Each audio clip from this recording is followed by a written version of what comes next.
Focus sur le compostage, une loi va le rendre obligatoire dès 2024. Les communes s'organisent, exemple en Charente, Kevin Gagnou, Cécile Landais.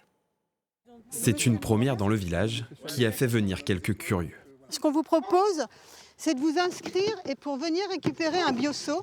Ce bioseau va vous permettre d'apporter vos épluchures de la cuisine au composteur. Un composteur collectif installé surtout pour les habitants qui n'ont pas de jardin, et il n'en fallait pas beaucoup pour les convaincre définitivement.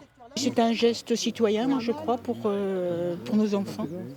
C'est nécessaire. J'ai un restaurant, on ne fait que des produits frais, donc beaucoup de déchets végétaux et ça va être super. Souvent, il y a des gros a priori sur le compostage, ça va sentir mauvais, ça va attirer des insectes volants. Et finalement, lorsque c'est bien géré correctement, on se rend compte que tout se passe bien. C'est vraiment une action très facile à mettre en œuvre pour répondre aux enjeux aussi climatiques. Une action simple à laquelle il va falloir s'habituer.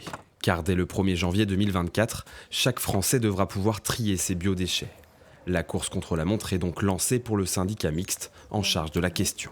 On voit l'échéance approcher, 2024 c'est demain.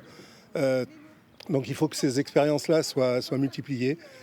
Soit en individuel, soit en collectif, il y a tout un tas de possibilités. Pour le moment en Charente, une centaine de bacs collectifs est implantée. Cette commune de 5000 habitants s'y est mise dès 2015. Depuis, 10 composteurs ont été installés.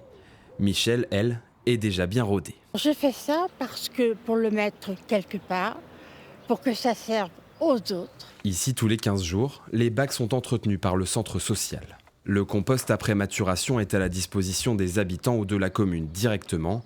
Un système vertueux qui permettrait surtout d'économiser 30 kilos de déchets par an pour un seul habitant. Allez, hop. Au revoir et bonjour chez vous.